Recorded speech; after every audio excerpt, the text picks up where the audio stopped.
Good morning or good afternoon, depending on the time you're watching this. We are really happy to present you our work on the case study regarding Google versus Chinese government censorship negotiation between 2010 and today. So here is how we are going to split the presentation. We have decided to go with three main parts. So briefly the introduction with a background, a timeline of events, so you have an overview of what happened at that time regarding this topic. Then we will go deep into the negotiation analysis with negotiation process, outcomes, and general comments before finishing with some insight and further discussion. In this part, we will go with alternative strategies regarding the negotiation process and a conclusion to sum up with everything that has been said during this presentation.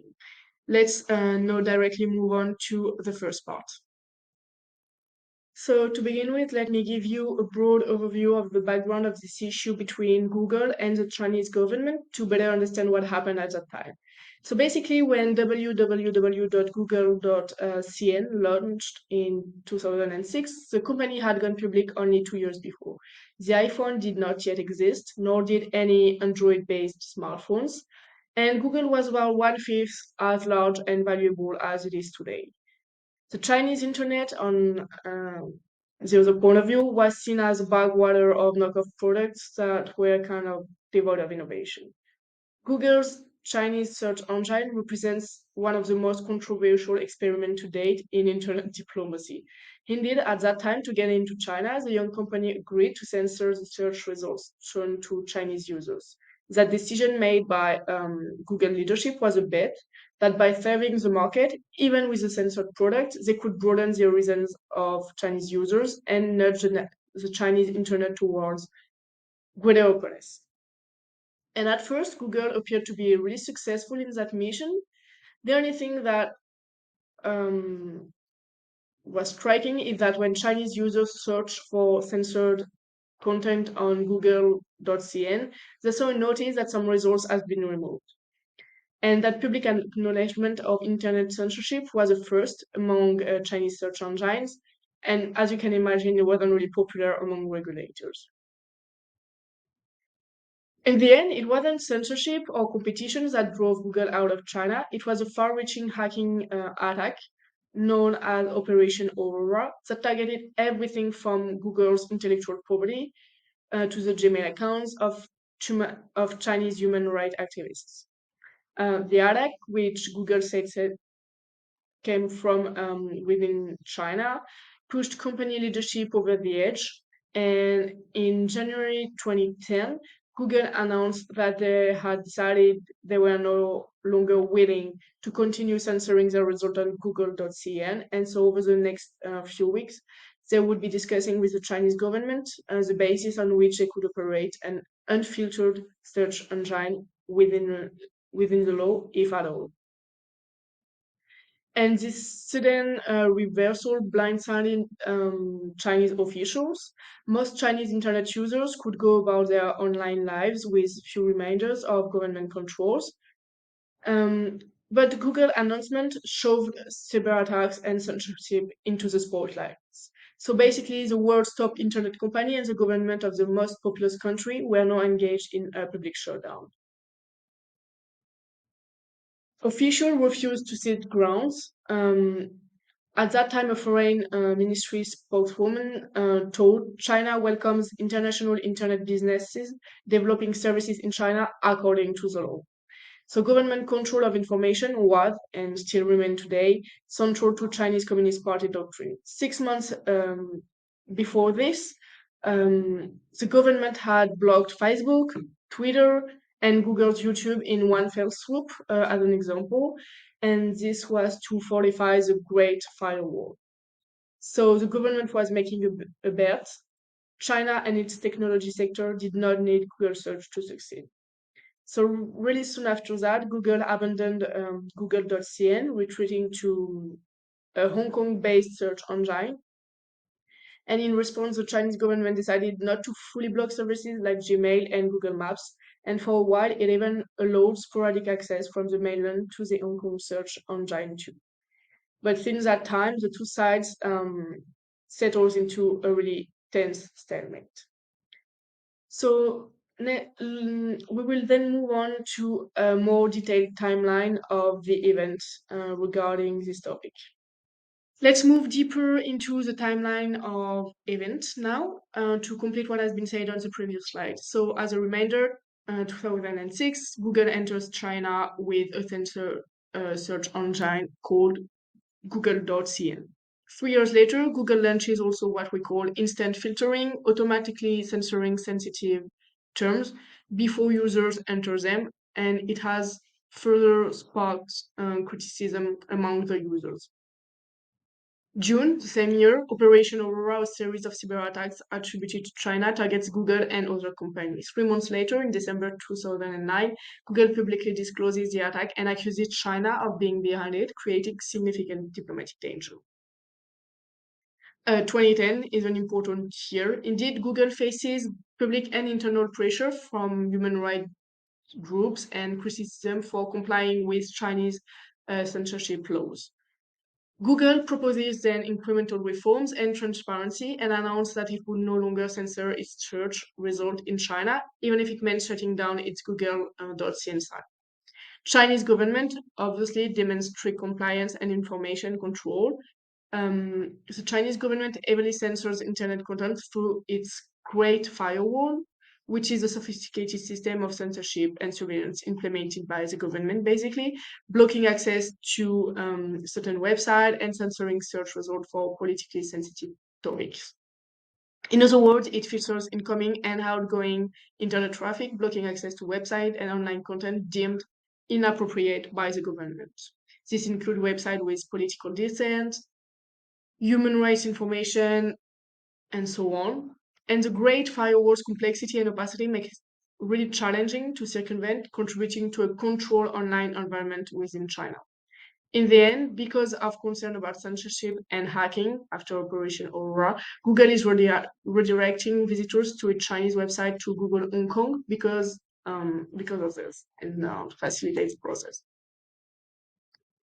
After this, between 2012 and 2013, Google faces again cyber attacks originating from China, targeting its infrastructure and internal systems and increased restrictions. These attacks were believed to be state-sponsored and meant to pressure Google into complying with censorship demands.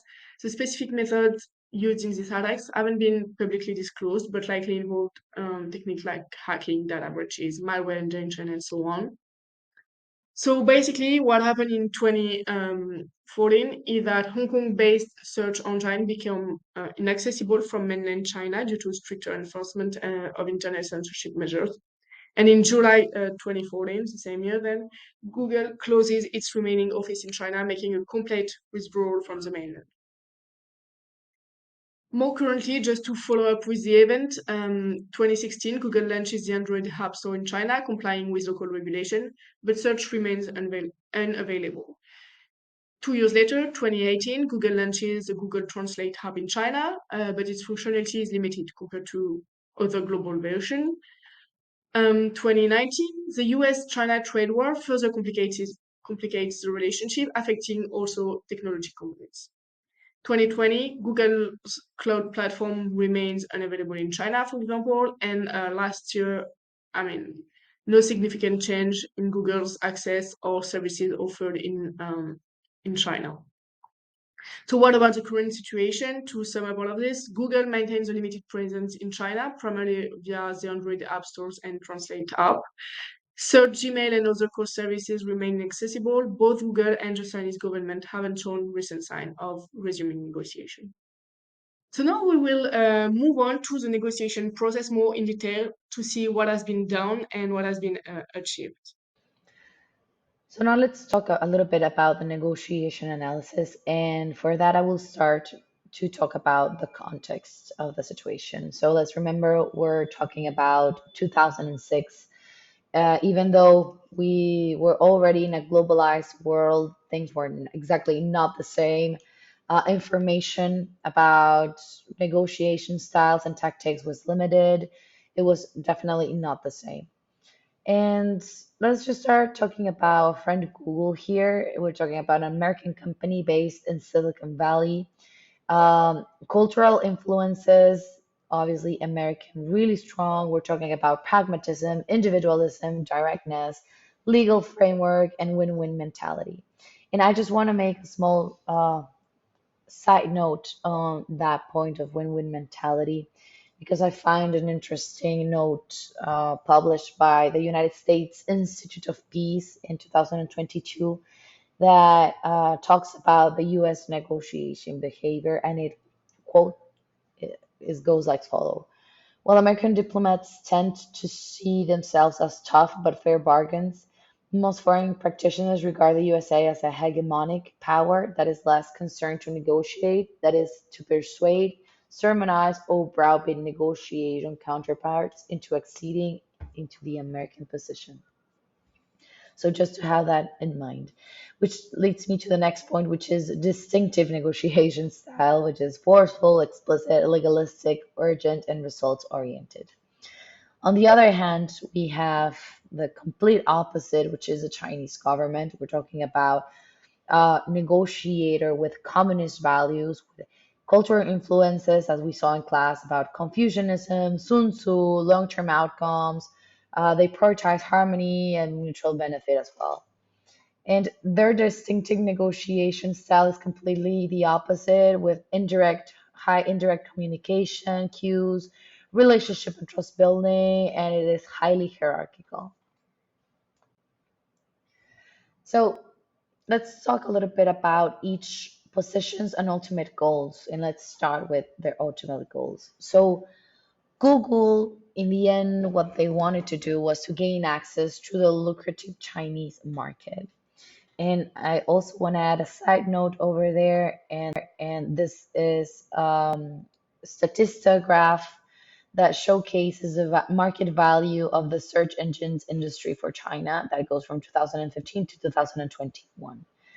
And I, of course, this information was not available at that time, but at least the search engine industry in worldwide knew this was going to be a huge success, as it had been in the other parts of the world. So yeah, definitely there was a strong, compelling event going on for Google for trying to get into the Chinese market. And what was their position? So, first of all, Google was really concerned about being cohesive with their corporate values, transparency, and freedom of speech, freedom of expression. Whereas, uh, I mean, because this definitely would have been a down case for their image worldwide if it was not the case. Uh, Freedom of expression, we already went through that. And on the other hand, they were ready to comply as much as needed to the Chinese constraints. So they wanted to know more about what were those constraints and what will they imply for their freedom of expression. And now we have the Chinese government, which his ultimate goal was to have to agree on cyberspace sovereignty. China is one of the few countries that firmly believes that the government should control the media and the information that goes into the cyberspace. All of this, and uh, their mainly concern it is to protect their sovereignty and just the way of living of their citizens, and of course have a lot more of control. They want the position of them is a balance between operation and control, and here we can see the confusionism in their in their in their thought, because we're talking about balances between letting Google in but also maintaining control of the information that goes into the cyberspace. They definitely have a soft spot for their local businesses, which is kind of imbalance in power, I would say, because they will, of course, tend to give more uh, validity or support to local businesses rather to an American company. And last, and really important is that the Chinese government was concerned about data security and usage. At the moment, Google did had some issues on their security and the way they manage the data. But I will also add as a side note that they were also concerned about how the American company will use the Chinese information being obtained. Like, would be maybe leverage for further businesses, or maybe even leak information into the United States government about the state of the Chinese citizens. So yeah, it's definitely everything just turned into this business matter turned into a political and social matter and escalated into out of the scope proportions. If we were to just resume everything that we just said into just 3 points, and some three general considerations is that we have completely opposite negotiation styles. So one is indirect, the other is super direct, one is relationship building, one is just straightforward. So there is like, for the first problem over there is that we are going through with nothing in between at the beginning. So there's no uh, matching point between the styles that can be leveraged from the beginning. And it's, I can imagine it was even harder without this knowledge. Second, we do have, even though like goals might sound similar and some positions might tend to sound similar, there's completely opposite. At least when it comes down to the values of Google of maintaining freedom of speech, it is just not gonna comply or even match with the expectations of the Chinese government of having complete control over the data that is being transmitted into its people and population.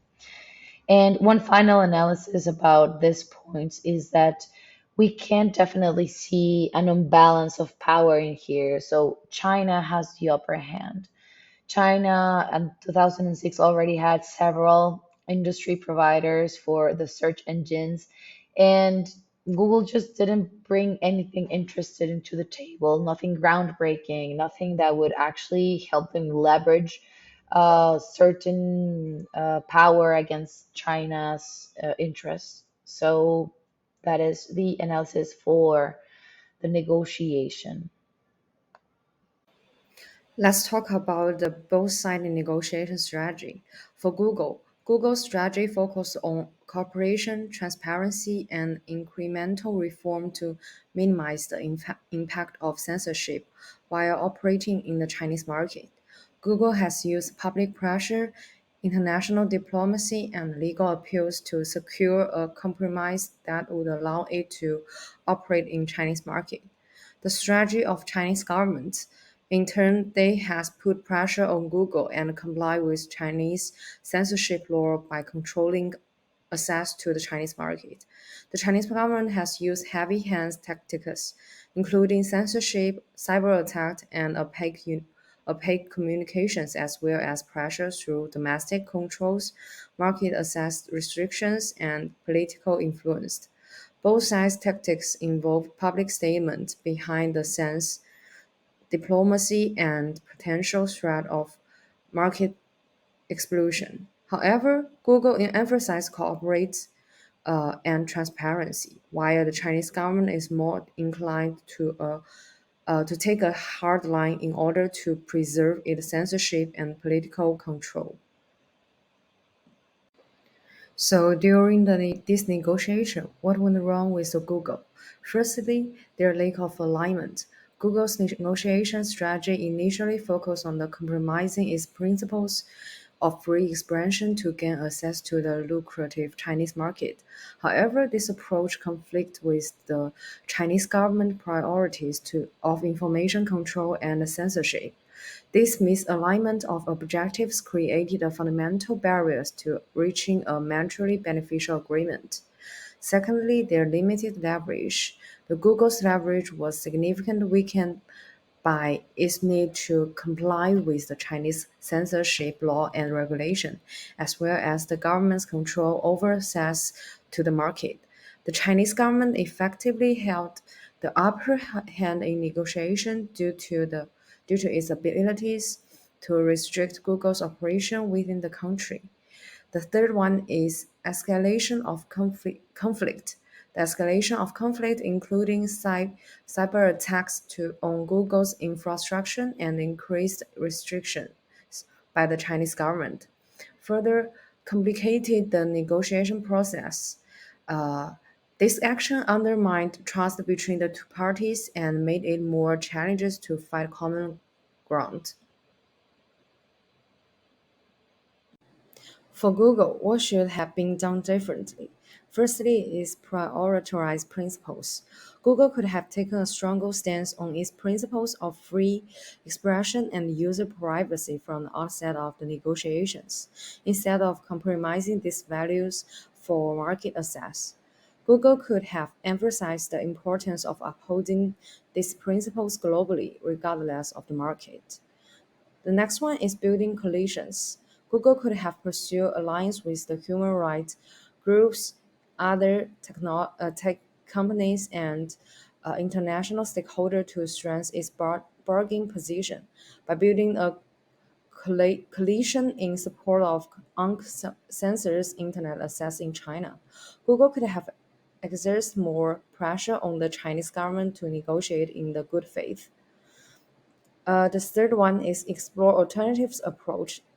Instead of the solely focus on access to the Chinese market through research service, Google could have explored more alternatives, less censored service or business model tailored to the Chinese context.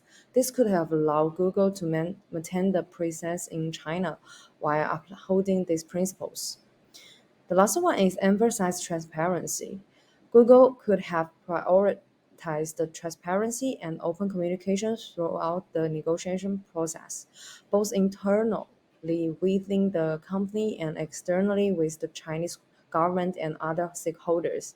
By fostering trust and understanding, Google may have been able to navigate the complexities of the negotiation more effectively.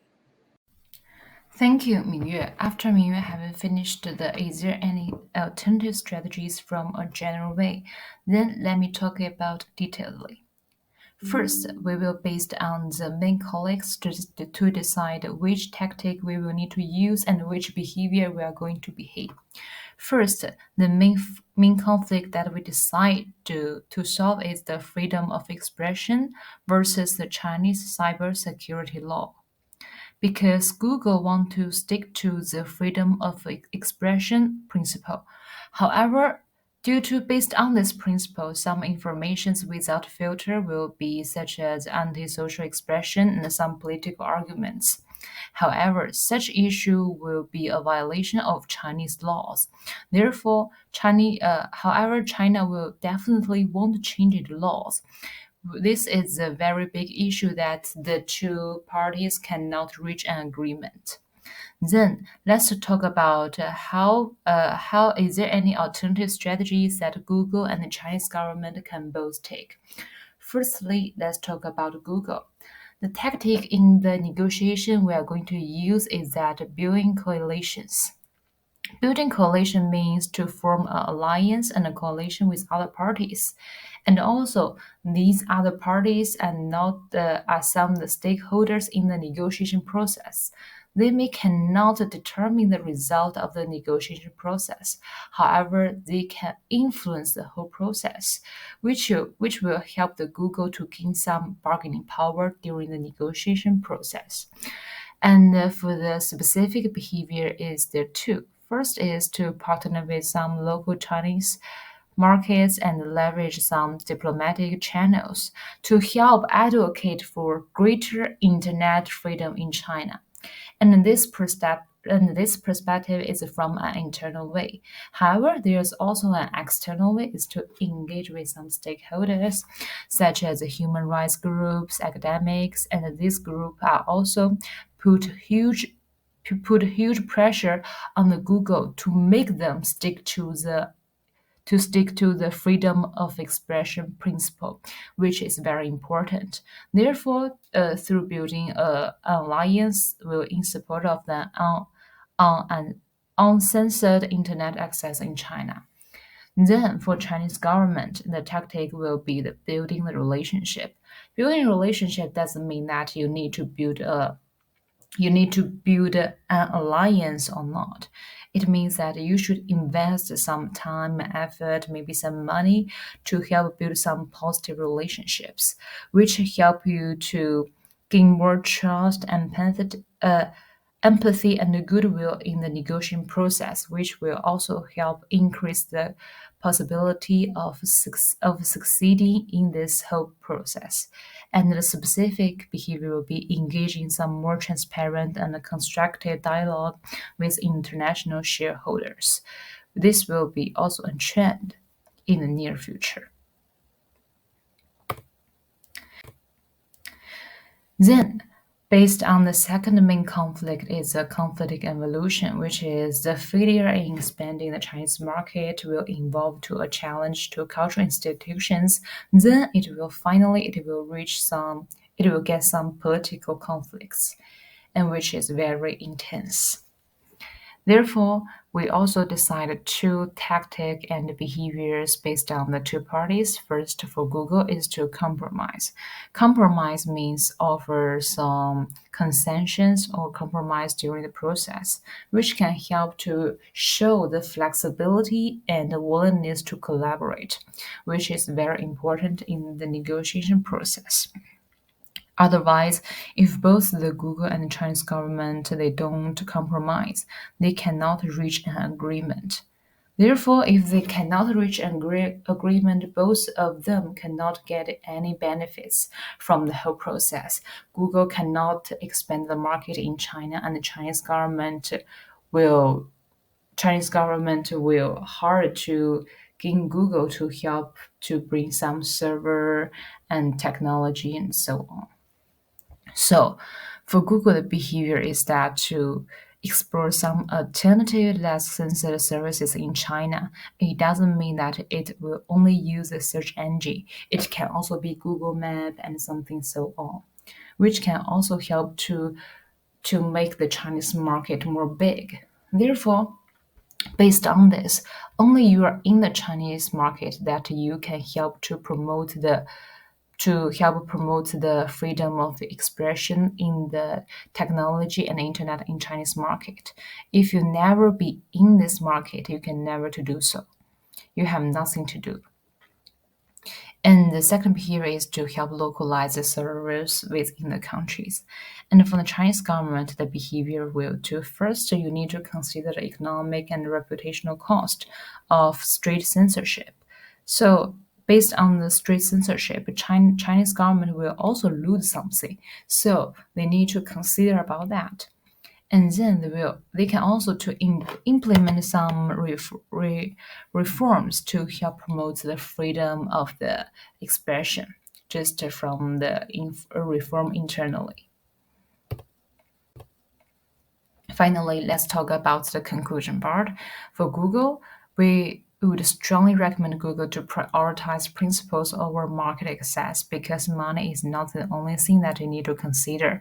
If they don't compromise, if they don't listen to the principles in Chinese government, they can never enter the Chinese market because they didn't show their own respect as a business to a country. And for Chinese government, Chinese government need to prioritize transparency and open the communication throughout the negotiation process. Therefore, Chinese government can engage the stakeholders internationally, but also can help to bring more empathy, trust, and so many things to help build a strong relationship, which will help them increase the bargaining power during the negotiation process. And also the transparency and open communications are both strongly recommended internally within Google and externally with the Chinese government and other stakeholders, which is very important in the negotiation process. That's all. Thank you for your attention.